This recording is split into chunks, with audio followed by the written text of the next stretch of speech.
할렐루야.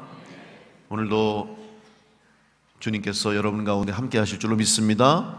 이번 3월 한 달도 주의 도우심과 은혜로 승리하는 복된 한 달 될 수 있기를 간절히 축복합니다.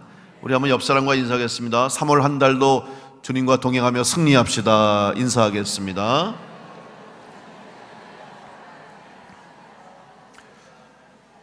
네, 여러분께서 광고 들으신 대로 이제 3월 달, 특별히 이번 수요일부터는 사순절이 시작이 되겠습니다. 그래서 올해도 인사를 너무 오래 하시면 안 돼요. 자, 올해로 성경 통독이 몇 번인지 아세요? 몇 번째인지 아세요? 8번째. 벌써 8년째. 올해 이제 성경 통독을 또 계속 하겠습니다. 열심히 참석해 주시고 또 사순절 기간 동안에 또 성지순례 우리가 계속 하고 있어요. 이것도 시작한 지가 한 7, 8년 된 것 같아요. 그래서 지난 1월이군요. 1월 달에 그 목회와 신학이라고 하는 그 우리 목사님들이 보는 그 잡지가 있어요. 월간지가 있어요. 그 두란노 서원에서 나오는 목회와 신학이라고 하는 아주 정평 있는 그런 신학 월간지인데 기자가 전화가 왔더라고요. 그래서 왜 그러냐 했더니 나를 좀 만나고 취재하겠다고 그래서 나 취재할 거 없는데 왜 보러 오냐 그랬더니 우리 사순절에 뭐 성경 통독도 하고 십자가 전시회도 하고 뭐 그러지 않냐고 그래서 그렇다고 그랬더니 그걸 좀 취재하겠다고 해서 아니 그거 뭐 다 하는 거 아니야 했더니 아니라고 자기가 이렇게 기사를 보고 보니까 이 사순절 기간 또 이렇게 다양하게 예배하고 다양하게 성도들에게 이런 프로그램을 제시해주고 또 함께 해주는 교회가 많지 않다는 거예요. 그러면 오시라고 그래서 제가 취재를 했어요. 근데 여러분 죄송합니다만은 대부분의 잡지나 이런 데서는 광고비를 내고 기사를 내줘요. 대부분이. 그죠? 그래야 또 운영이 되니까. 근데 여기는 안 그런데요. 그래서 오히려 제가 그분들 와서 식사도 못하고 급하게 오셔서 제가 또 과테말라 갔잖아요. 그때 과테말라 가기 전이니까 약속을 못 잡았어. 그래서 나 다음 주에 내가 과테말라 간다. 그러면 언제 오냐 그래서 2월달 온다 그랬더니 그러면 그때는 안 된다는 거예요. 그러면 내일밖에 없는데 그랬더니 내일 오겠다고. 그래서 또 와가지고 취재하고 제가 고마워서 식사하시라고 그랬더니 절대 안 받아요. 받으면 큰일 난대 자기들은.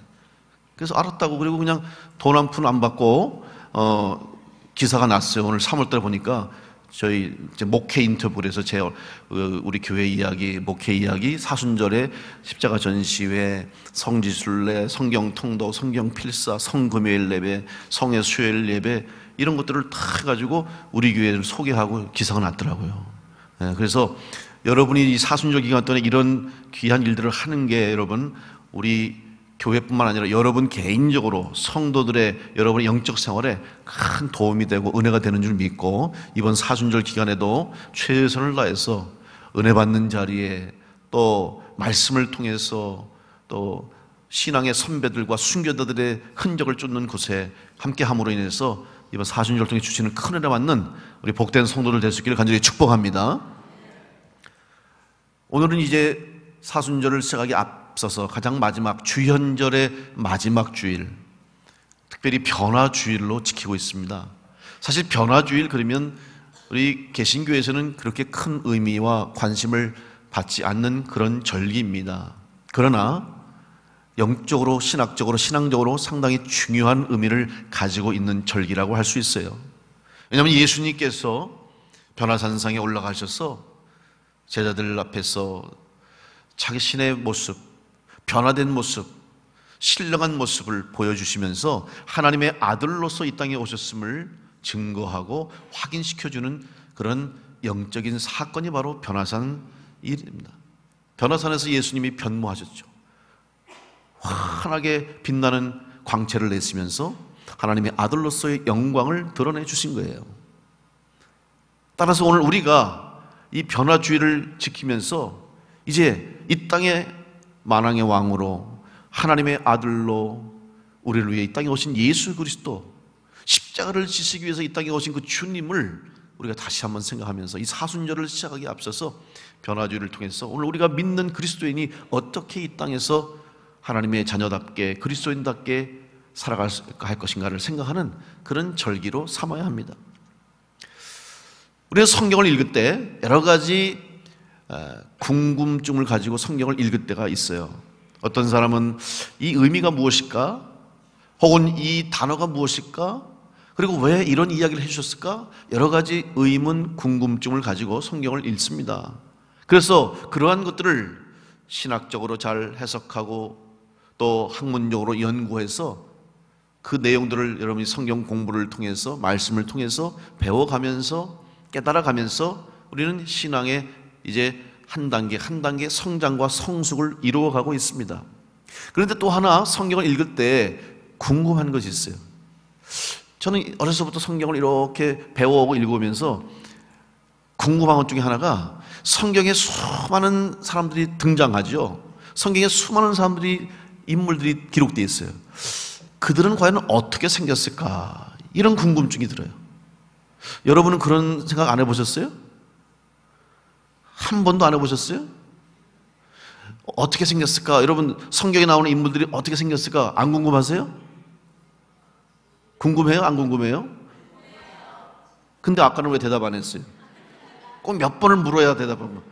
네. 아마 여러분도 그런 마음 가졌을 거예요. 한 번은 어떻게 생겼을까? 그 모습은 어땠을까?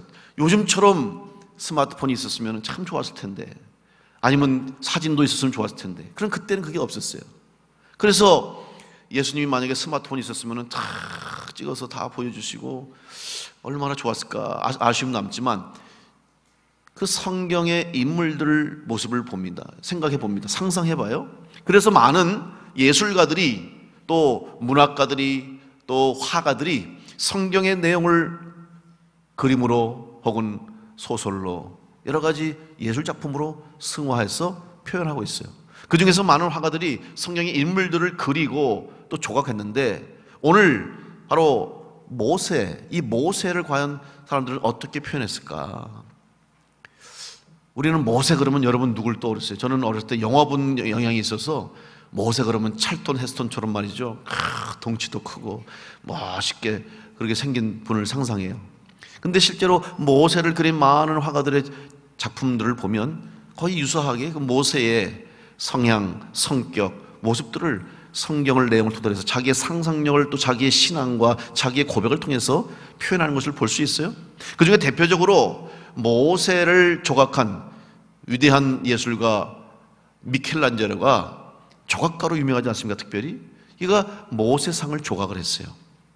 그가 세계 미켈란젤로의 3대 조각 그러면 피에타, 예수님 이제 돌아가신 십자가에서 못 박혀 돌아가신 예수님을 안고 있는 어머니 마리아가 예수님을 이렇게 안고 있는 시신을 안고 있는 그 모습, 그 다음에 다윗상, 그 다음에 모세상, 이 세 가지가 미켈란젤로의 가장 위대하고 유명한 세 가지 조각품 중에 하나예요. 그 중에서 모세상을 보면 우리는 참 특이한 걸 발견했어요. 한번 그림으로 먼저 보죠. 잠깐 보여주세요. 이게 이제 이 모세상이라고 하는 이 미켈란젤로의 작품입니다. 이것이 길이가, 높이가 254cm, 그러니까 2m가 넘어요. 큰 조각 작품입니다. 이탈리아 로마의 산 피에트로 인 빈콜리 성당에 지금 전시하고 있는데, 이것은 원래 이 교황 율리우스 2세가 자기가 죽은 후에 미켈란젤로에게 이 자기 묘를, 자기의 이 관을 덮고 있는 곳에 이 모세상을 조각해달라고 하는 그런 유언을 했기 때문에 그 유언에 따라서 이제 만들어진 작품이었습니다. 그런데 한번 잘 보세요. 여러분, 이 미켈란젤로가 정말 조각을 너무 멋있게 해요. 그리고 가서 봤는데 아주 그 또 이탈리아 대리석이 대단하잖아요. 천이 정말 흘러내릴 것 같아. 그리고 사람의 몸, 이 근육, 힘줄, 핏줄까지 얼마나 정교하게 조각을 했는지 그냥 금방이라도 일어날 것 같은 그런 모습이에요. 지금 저 모습은 모세가 십계명 돌판을 옆에 끼고 이제 막 일어나서 걸어가려고 하는 그 모습을 연상하며 그렇다고 그래요. 근데 좀 뭔가 좀 특별한 게 있어요. 여러분 뭐가 특별한 것 같아요? 지금 이 조각에? 아까도 2부에 물어보니까 다 수염 얘기하잖아. 수염이 길다고. 기름은 긴 거예요, 수염은. 자, 그러면 뭐가 또 다를까요? 사진 한번 또 보여주세요. 저기 뭐예요? 머리에 두 개가 뭐 있어? 뿔이 났어, 뿔이. 여러분 생각해 보세요. 아니, 모세가 어떤 사람입니까? 이스라엘의 영적 지도자요, 성경의 위대한 하나님의 종으로서 이스라엘을 출애굽한, 인도한 그런 영적 지도자인데 뿔이 2개 달렸다. 미켈란젤로가 모세를 그렇게 싫어하나? 아니면 모세에게 무슨 억하심정이 있나? 이렇게 생각할 수 있는데 이유가 있는 거예요. 이것이 오늘 본문의 말씀을 근거로 해서 저것을 만들었어요. 사실 그런데 잘못된 성경 해석, 번역으로 인해서 이제 저런 작품이 나왔습니다. 뭐냐면 이 미켈란젤로가 그 당시에 읽었던 성경 중에 이 라틴어 번역판이 있습니다. 우리 흔히 불가타 혹은 벌게이트라고 하는 히브리어와 헬라어로 된 성경 원어를 라틴어, 그리스어로 번역한 성경이 바로 이 불가타판 성경인데, 이 라틴어 중에 오늘 이 출애굽기 34장의 말씀, 모세의 얼굴에서 빛이 났다라고 하는 이 말씀 속에서 한 단어를 혼동해서 잘못 번역했어요. 바로 빛이라고 하는 단어인데, 빛이라고 하는 이 라틴어가 코로나툼이라고 하는 단어를 써요. 코로나툼. 근데 뿔이라고 하는 단어가 코로나투스. 비슷하죠. 뒤에만 단어 하나만 코로나툼, 코로나투스, 이거가 다른 거예요. 그러니까 이거를 잘못 썼어요. 잘못 보고 번역을 잘못한 거예요. 그래서 모세 얼굴에 광채가 났다, 빛이 났다 이렇게 됐는데 모세 얼굴에 뿔이 났다, 이렇게 번역을 잘못해가지고 그것을 그때 이제 나중에 오역을 한 것이 알았습니다만은, 이것을 이제 근거로 해서 미켈란젤로가 모세의 머리에 뿔을 그린 거예요. 결국 훗날 이것을 통해서 사람들은 오히려 모세의 얼굴에 광채가 있었다는 말씀을 더 두각시킬 수가 있었죠. 여러분, 오늘 모세가 오늘 본문 출애굽기 34장에서 보면 두 번째로 시내산에서 십계명 돌판을 받아서 내려오는 그런 장면입니다. 40일 동안 시내산에서 떡도 먹지 않고 물도 마시지 않고 하나님과 함께 거하면서 하나님이 주신 율법, 하나님의 말씀을 받아서 이제 내려옵니다. 이스라엘 백성에게 내려오죠. 그때 바로 모세의 얼굴이 광채가 났다 하는 것이 오늘의 본문인 것입니다. 그러면 모세의 얼굴이 왜 이렇게 광채가 났을까? 왜 이렇게 빛이 났을까? 이유가 무엇일까를 우리는 한번 생각해 봐야 됩니다. 그 이유를 정확하게 오늘 대답하고 있습니다. 29절 말씀 보시면 모세가 그 증거의 두 판을 모세의 손에 들고 시내산에서 내려오니 그 산에서 내려올 때 모세는 자기가 여호와와 말하였으므로 말미암아 얼굴 피부에 광채가 나나 깨닫지 못하였더라. 자기 얼굴에 빛이 나는데 본인은 몰랐어요. 그런데 이유가 뭐냐? 모세가 여호와와 말하였다. 하나님과 대화했기 때문에, 하나님을 만났기 때문에, 하나님과 말하였기 때문에 모세의 얼굴에 광채가 났다고 성경은 오늘 말씀하고 있어요. 이 말씀은 다시 말하면 모세의 광채는 모세 스스로 만들어낸 것이 아니고 모세의 자기 능력으로 얼굴이 빛난 것이 아니라 하나님 앞에 서 있었기 때문에, 하나님을 만났기 때문에, 하나님의 은혜를 입었기 때문에 모세의 얼굴에 빛이 났다는 고백인 것입니다. 오늘 여러분의 삶은 바로 하나님 앞에서 서 있는 성도의 삶을 살아가는 줄로 믿으시기 바랍니다. 우리 그리스도인들은 어디를 가든지 무엇을 하든지 항상 하나님 앞에 서 있는 성도의 모습을 가지고 살아가는 거예요. 얼굴이 빛난 성경의 인물들을 또 우리는 볼 수 있죠. 다니엘을 여러분 기억하시죠? 다니엘이 왕궁에서 제공된 진수성찬과 포도주를 먹지 않고 마시지 않고 오직 하나님께 기도하고 하나님이 주신 말씀대로 채소만을 먹었음에도 불구하고 그의 얼굴은 다른 왕의 음식을 먹은 사람들보다 더 얼굴이 아름답고 윤택하게 빛냈다고 성경은 말씀하고 있어요. 이것이 어떻게 가능합니까? 이것은 바로 그의 얼굴의 빛은 육신적인 빛이 아니라 하나님이 주신 육신이 아닌 영적인 은혜의 빛이요 하나님의 영광의 빛이 다니엘에게 임했다고 하는 사실이에요. 또한 신약에 보면 스데반의 이야기를 알 수 있습니다. 스데반이 돌에 맞아 순교하면서 그의 얼굴은 천사와 같이 빛났다. 어떻게 그것이 가능합니까? 이건 역시 하나님의 은혜가 그 가운데 임하고 주님의 성령이 스데반 가운데 임하니까 그가 죽어가는 그 고통스러운 돌에 맞는 괴로움 속에서도 그의 얼굴이 광채가 나고 그의 몸이 천사와 같이 환했다 하는 것을 말씀하고 있는 겁니다. 오늘 우리들은 다 하나님의 은혜 가운데 하나님의 축복 속에 살아가는 성도라는 것을 우리는 늘 잊지 않고 기억해야 할 것입니다. 그래서 하나님 앞에 서 있는 성도로 우리는 먼저 서야 할 것을 오늘 이 말씀을 통해서 배울 수가 있습니다. 모세가 얼굴이 빛난 것은 하나님의 은혜의 능력이지 모세의 능력이 아니었어요. 모세가 처음부터 하나님께서 그를 이끌어 이집트에서, 애굽에서 이스라엘 백성을 이끌어내서 가나안까지 인도해야 할 사명을 주실 때에도 하나님께서 모세에게 보여주신 게 뭐예요? 하나님의 능력이에요. 지팡이를 던지니까 뱀이 되었고, 뱀의 꼬리를 잡으니까 다시 지팡이가 되었고, 그 지팡이를 들었을 때 기적의 역사가 나타났어요.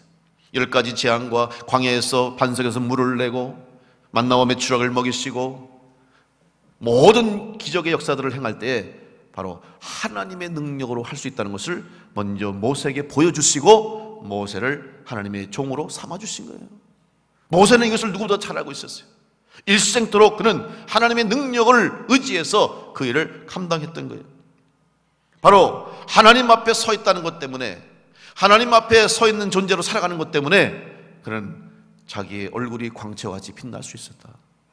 우리는 하나님 앞에라고 하는 말, 라틴어로 코람데오, 하나님 앞에 서 있다라고 하는 신앙의 고백 가운데 우리는 살아가고 있는 것입니다.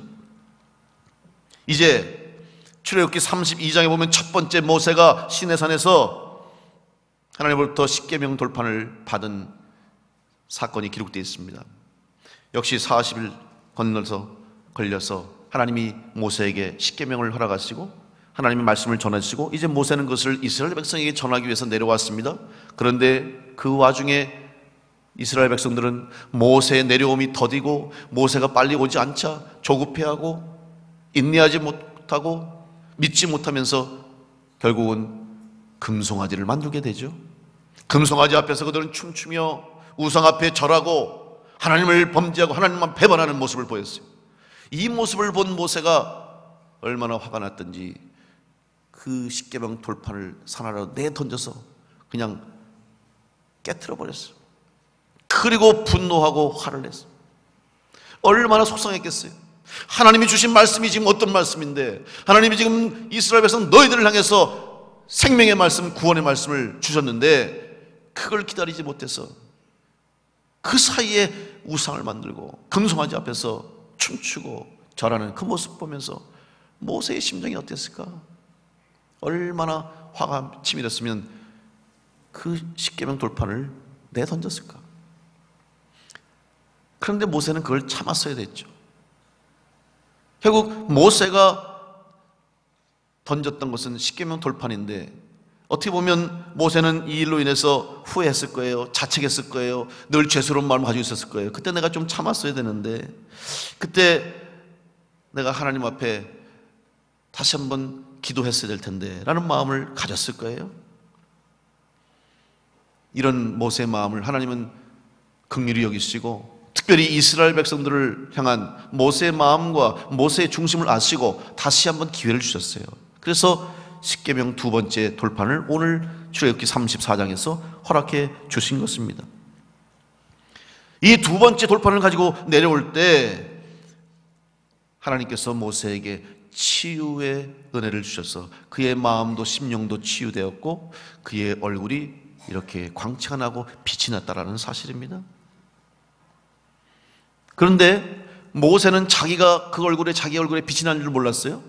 그리고 나중에서야 사람들을 통해서 자기 얼굴에 빛이 남을 알고 모세가 한 일이 있습니다. 35절 말씀을 보시면 이스라엘 자손이 모세의 얼굴에 광채를 보므로 모세가 여호와께 말하러 들어가기까지 다시 수건으로 자기 얼굴을 가렸더라. 오히려 모세는 자기의 얼굴에서 광채가 난다는 것을 아는 순간 수건을 덮어서 자기의 얼굴을 가렸다고 성경에 기록하고 있어요. 여러분, 왜 그랬을까요? 모세가 왜 자기의 얼굴을 수건으로 가렸을까요? 모세는 알았기 때문입니다. 왜냐하면 이 광채는 하나님의 영광이 되고 하나님의 영광을 드러내는 것인데, 지금 사람들을 보니까 자기를 보는 눈초리가 달라졌어요. 모세의 얼굴이 광채가 나니까 사람들이 모세를 다시 봅니다. 모세 앞에 더 큰 마음을 갖게 되고 모세를 더욱더 두려워하게 되고, 뿐만 아니라 모세 앞에 함부로 나서지 못합니다. 여러분, 지도자로서 얼마나 큰 힘이에요. 얼마나 큰 능력이에요. 얼마나 큰 도움이 되겠습니까? 자기 말을 함부로 하지 못하고 자기의 말을 더 잘 따르게 되고 자기의 말에 권위가 생기고 자기에게 능력이 생긴다고 하면 얼마나 좋은 일이에요. 그런데 모세는 그것을 가렸어요. 이유가 무엇입니까? 하나님의 영광을 가릴 수 있기 때문에. 사람들이 나를 보면서 하나님의 영광을 보아야 할 텐데 하나님의 영광을 보지 못하고 오히려 나를 높이고 나를 두려워하고 나를 하나님처럼 생각한다고 하는 그것이 느껴지는 순간에 모세는 수건으로 자기의 얼굴을 가렸다고 말씀하고 있습니다. 오늘 우리는 하나님의 영광을 드러내는 성도의 삶을 살아가는 성도인 줄로 믿으시기 바랍니다. 여러분 가운데 하나님의 영광의 빛이 임한 줄로 먼저 믿으시기 바랍니다. 죄인으로서 어둠에서 죽음으로 끝날 수밖에 없는 우리들이지만 하나님께서 예수 그리스도를 보내주셔서 누구든지 예수 그리스도 믿기만 하면 죄인에서 의인으로, 죽음에서 생명으로 옮겨지는 새 생명의 역사, 하나님의 구원의 역사를 누리게 되는 거예요. 여러분은 다 이미 여러분 안에 그 생명의 구원의 은혜와 하나님의 영광의 빛이 여러분 가운데 임한 줄로 믿으시기 바랍니다. 그래서 우리는 빛된 사명을 감당하는 거예요. 그런데 문제는 뭐냐면 바로 이 빛된 사명을 감당하고 우리의 얼굴에, 우리의 삶에 하나님의 영광의 빛이 드러나야 함에도 불구하고 가장 조심해야 할 것이 뭐냐, 오늘 모세가 보여줬던 것처럼 하나님의 영광을 가리는 일이 없어야 할 것뿐만 아니라 하나님의 영광을 내가 가로채는 일이 있어서는 안 된다 하는 거예요. 하나님이 영광 받으셔야 되는데 내가 영광 받는 거예요. 이건 특별히 모세에게 있어서는 엄청난 유혹입니다. 모세에게 있어서는 엄청난 시험이에요. 잘 될 수 있어요. 편할 수 있어요. 더 쉬울 수 있어요. 그러나 모세는 알았습니다. 왜? 하나님의 은혜 없이는, 하나님의 능력 없이는, 하나님의 도우심 없이는 살 수 없다는 것을 알기 때문에 모세는 오히려 하나님 앞에 겸손한 모습으로 자기의 얼굴의 빛을 가렸다. 오늘 여러분의 신앙이 이 모세와 같이 하나님의 영광을 가리는 일이 없도록, 내 영광을 드러내는 일이 없도록 오직 하나님께만 영광 돌릴 수 있는 성도의 삶을 살 수 있기를 간절히 축복합니다. 그러기 위해서는 모세처럼 하나님 앞에 서 있는 자로 살아가야 될 줄로 믿습니다. 이것을 잃어버리면 안 돼요. 잊어버리면 안 돼요. 나는 지금 하나님 앞에 서 있습니다. 나는 항상 하나님과 동행합니다. 어디를 가든지 무엇을 하든지 항상 하나님과 함께 있습니다라고 하는 믿음과 고백 속에 살아갈 때 우리 가운데 하나님의 구원의 은혜의 영광이 드러나게 되는 거예요. 그런데 이 일이 쉽지 않아요. 결단이 필요합니다. 때로는 생명까지도 내놓을 수 있는 믿음과 신앙의 고백이 요구됩니다. 종교개혁을 일으켰던 마틴 루터는 오직 말씀으로, 오직 은혜로, 오직 믿음으로라고 하는 신앙적인 성경적인 믿음을 고백하며 그 당시에 부패하고 썩었던 교회와 교회 지도자들과 그 당시에 많은 잘못된 교회의 가르침에 질문을 던지면서 종교개혁을 일으켰죠. 그렇게 되자 결국은 그 당시에 권력을 잡고 있었던 종교 지도자들과 교황과 또한 정치와 결탁된 많은 사람들이 마틴 루터를 정죄하고 종교 재판하고 마틴 루터를 제거하려고 그랬어요. 그래서 마지막 마틴 루터에게 기회를 줬습니다. 1521년 4월 16일 보름스 성당, 보름스 국회에서 루터에게 기회를 줬어요. 네가 여기서 너의 잘못을 인정하고 너의 주장을 철회하고 돌아서면 살려주겠다. 사실 이미 내정돼 있었어요. 마틴 루터를 다 죽이려고 종교재판 통해서 루터를 제거하려고 이미 다 그들은 준비하고 있었어요. 루터는 내가 살려면 오히려 내가 여기서 내 뜻을 굽히고 내 생각을 포기하고 철회하겠습니다. 없던 걸로 하겠습니다. 그러면 그 사람은 오히려 루터의 앞날은, 루터의 앞길은 보장되고 생명도 보장되고 그의 앞길도 보장됐을 거예요. 그날 마틴 루터는 그 성당 광장 중앙 앞에 서서 이렇게 말했습니다.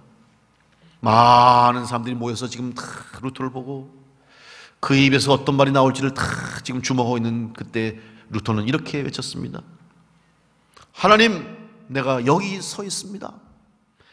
나는 아무것도 할 수 없습니다. 하나님이여 나를 도우소서. 아멘. 다시 말하면 하나님, 나는 지금 하나님 앞에 서 있습니다. 내가 믿는 믿음대로 하나님 나에게 주신 말씀대로 그 말씀 붙잡고 순종하겠습니다. 나는 할 수 없습니다. 하나님 도와주시고 하나님 책임져 주십시오. 하나님께 자기의 삶을 드리고 자기의 생명을 바쳤어요. 그랬더니 기적이 나타났어요. 그 결과로 루터는 잡혀서 이제 재판을 받고 화형에 처해질 운명이었는데 하나님의 손길로 도우심으로, 성주들과 제후들의 도우심으로 그를 탈출시키고 그를 피할 성을 마련해주고 성주의 도움으로 그의 이름도 가명을 쓰면서 숨어서 지낼 수 있게 되었고, 그 숨어서 지내는 기간 동안에 독일어 성경을 번역함으로 그 땅의 많은 백성들에게 하나님 말씀을 읽을 수 있는 귀한 은혜를 루터를 통해서 하나님이 허락해 주셨어요. 그때 루터의 신앙이 뭐냐? 하나님 앞에 서 있다는 신앙이에요. 사람 앞에 서 있는 게 아니고, 교황 앞에 서 있는 것이 아니고, 이 땅의 사람들 앞에 서 있는 것이 아니라 나는 지금 하나님 앞에 서 있다고 하는 그 믿음 가지고 루터가 고백했을 때에 하나님이 그를 통해서 하나님의 영광을 이 땅에 비추어 주신 줄로 믿습니다. 오늘 여러분의 삶 가운데 하나님이 주시는 은혜의 영광의 빛이 여러분을 통해서 이 땅 가운데 비춰질 수 있기를 간절히 축복합니다. 모세에게 나온 빛이 아니에요. 모세의 능력이 아니에요. 하나님의 능력이 모세를 통해서 이 땅에 비춰졌다는 사실이죠.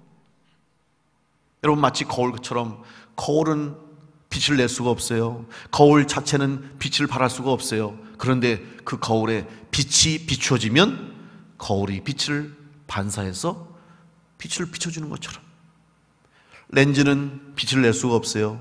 렌즈 자체로는 아무것도 할 수 없어요. 그러나 그 렌즈에 태양빛이 통과하면 빛이 모아져서 열을 내고 불을 낼 수 있듯이, 오늘 우리 인생은, 오늘 우리의 삶은 하나님 앞에 보잘것없고 쓸모없고 아무 가치 없는 인생에 불과하지만 하나님이 우리에게 은혜의 빛을 비춰주시고 영광의 빛을 비춰주시고 우리를 들어서 주시면 여러분을 통해서, 우리 통해서 이 땅 가운데 구원의 빛, 영광의 빛, 하나님의 능력의 빛을 비추는 역사가 우리 교회를 통해서, 여러분 통해서 이 땅 가운데 나타나게 될 줄로 믿습니다. 그 영광을 드러내는 성도를 될 수 있기를 주님의 이름으로 축원합니다.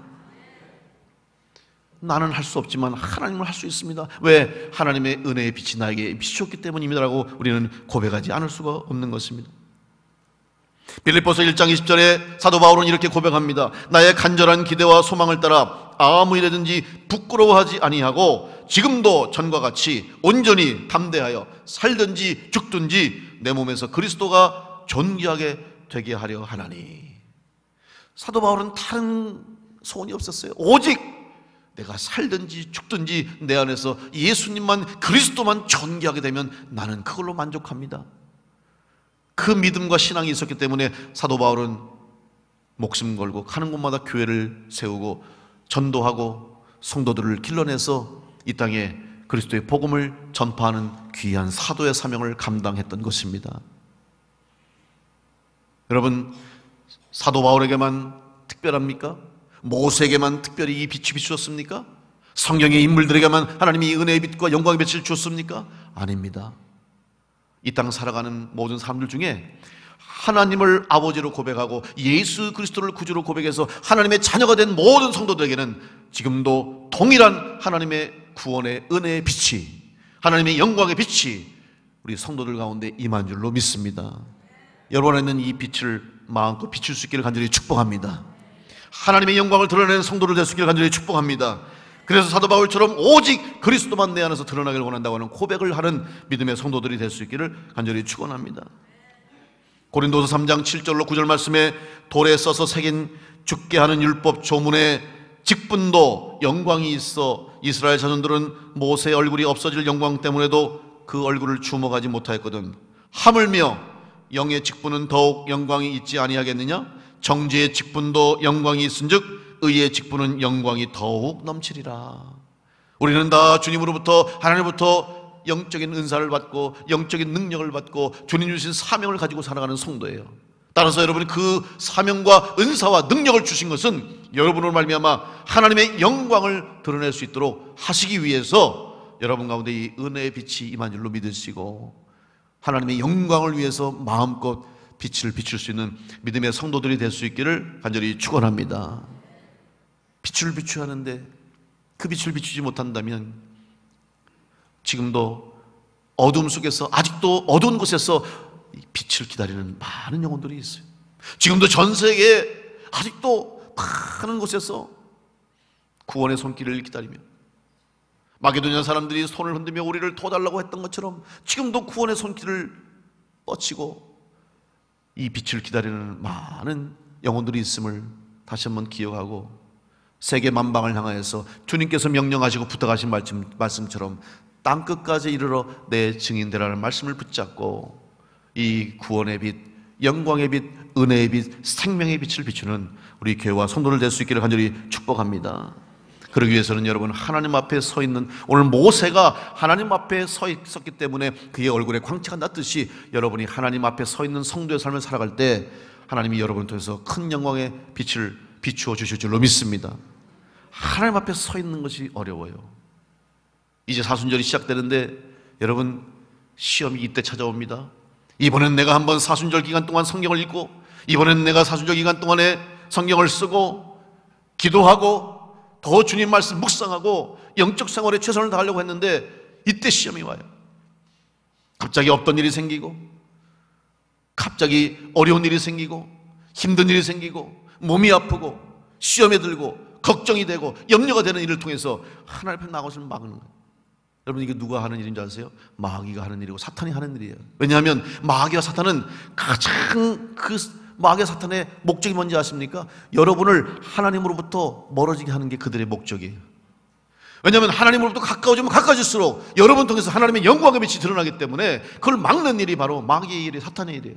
사람을 통해서, 사건을 통해서, 일을 통해서, 건강을 통해서, 물질을 통해서 여러분을 하여금 하나님으로부터 멀어지게 하는 일을 지금 마귀가 하고 있어요. 혹시 여러분 지금 그런 시험이 들었습니까? 혹시 여러분을 하나님부터 갈라놓으려 하고 멀어지게 하고 하나님 사이에 장애물을 만들고 하나님께 가까이 나오는 것을 막는 일들이 상황이 생긴다면 믿음으로 먼저 하나님 앞에 나오는 일을 최우선으로 여기고 하나님 앞에 나오는 성도가 될 때 하나님의 구원의 은혜의 영광의 빛이 여러분 통해서 이 땅 가운데 비춰지게 될 줄로 믿습니다. 고린도후서 3장 18절 말씀, 우리가 다 수건을 벗은 얼굴로 거울을 보는 것 같이 주의 영광을 보매 그와 같은 형상으로 변화하여 영광에서 영광에 이르니 곧 주의 영으로 말미암음이니라. 여러분 하나님 앞에서는 수건을 벗으시기 바랍니다. 모세가 하나님께 나갈 때는 수건을 벗었어요. 그런데 이스라엘 백성들 앞에서 수건을 썼어요. 근데 우리는 혹시 어떻습니까? 하나님 앞에 나갈 때 수건을 쓰고 세상에서 수건을 벗지 않습니까? 하나님 앞에서는 기도하지 못하고 하나님 만나는 일을 열심히 하지 못하고 하나님 앞에 얼굴 들지 못하면서 세상에 나가서는 내 얼굴 들고 세상에 나가서는 내 영광 알아주기를 바라고 세상에 나가서는 사람들한테 내 얼굴을 더 기억해 주길 바라고, 여러분 이럴 때 바로 하나님의 영광이 가려지는 거예요. 이제부터는 오늘 모세처럼 하나님 앞에서는 수건을 벗고 하나님의 얼굴을 향하여 고개를 들고 하나님의 은혜의 빛을 마음껏 받고 세상을 향하여서는 겸손하게 오직 하나님의 영광만 드러날 수 있도록 하나님께만 영광 돌리는 성도가 될 수 있도록 여러분 삶 가운데 은혜의 빛, 영광의 빛이 넘쳐날 수 있기를 주님의 이름으로 축원합니다. 기도하겠습니다. 하나님 감사합니다. 우리를 사랑해 주시고 구원해 주시고 은혜 주셔서 하나님의 영광의 빛을 바라는 성도가 되게 하시니 감사합니다. 하나님 앞에 서 있다는 믿음을 가지고 이 세상 한가운데에서 살아가게 하여 주옵소서. 때로는 광야와 같고 때로는 사막과 같고 때로는 허벌판 같은 때로는 풍랑치는 깜깜한 밤바다와 같은 상황 가운데서 갈 길을 찾지 못하고 방향을 찾지 못하고 헤맬 때 하나님 구원의 빛을 비추어 주셔서 빛을 바라보게 하시고 길을 찾게 하시고 다시 한번 우리를 통해서 이 어두운 세상에 빛이 비칠 수 있도록 하나님의 구원의 영광의 빛을 발하는 성도들로 살아가게 하여 주시옵소서. 그래서 오직 하나님께만 영광 돌리는 복된 성도들이 다 되게 하여 주시옵소서. 성령께서 늘 우리 가운데 함께 하시고 도우시고 은혜로 인도하실 줄 믿사오며 예수 그리스도 이름으로 기도하옵나이다. 아멘.